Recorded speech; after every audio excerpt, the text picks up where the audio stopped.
નમસ્કાર. ખેડબ્રહ્મા તાલુકાના બોડિયાનું તળાવના ગામના લોકો અહીંયા ઉપસ્થિત થયા છે.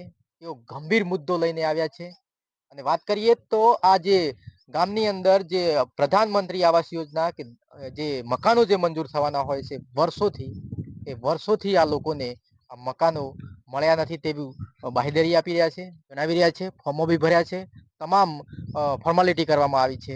તેમ છતાં પણ મકાનો હજી સુધી પંચાયત તરફથી આપવામાં નથી આવ્યા. અને અમારી સાથે એક વડીલ જોડાયા છે, તેમની સાથે વાતચીત કરીશું કે સમગ્ર માહિતી જાણીશું આ બાબતને લઈને. શું નામ છે તમારું? મારું નામ સોલંકી અજીતભાઈ નેતાભાઈ, બોડિયાના તળાવ રહેવાસી. અમારે સાહેબ એટલું કહેવાનું થાય છે કે અમને વર્ષોથી લોકો 2012થી મળીને અમારે મકાન આવ્યું નથી. હજી સુધી મારે 47 વર્ષ થઈ ગયો છે, પણ મને કોઈ મકાન આપતા નથી, સરકારી કોઈ પણ લાભો આપતા નથી. અને ઘણા લોકો એવા છે કે એક મહિનાની અંદર જે છે લોકોને તો પાણીની બહુ સમસ્યા છે. પાણી જ્યાં જ્યાં બોર આવે તેવા લોકો મોટા મોટા લોકો બોર કરી નાખે છે, એમને 10-10 હજાર રૂપિયા ખવડાવી નાખે છે. અને અમને સાહેબ જે અમારા નામનું કંઈ આવતું એ લોકો મોટા મોટા જે ગામના હોય એ લોકો બધું કરી નાખે છે.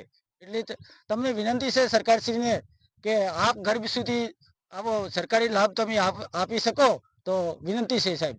મારું આટલું કહેવાનું છે સાહેબ. તમારી પંચાયત કઈ લાગે છે? પંચાયત અમારી છે બોડિયાનું તળાવ.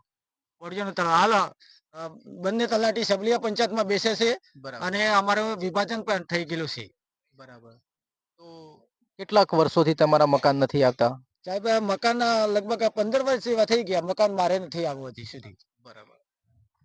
તો દોસ્તો તમે જોયું કે જે બળિયાના તળાવના ગામના લોકોએ અહીંયા જે જણાવ્યું કે વર્ષોથી એટલે કે 15 વર્ષ થઈ ગયા છે, તેમ છતાં પણ હજી મકાનો મળ્યા નથી.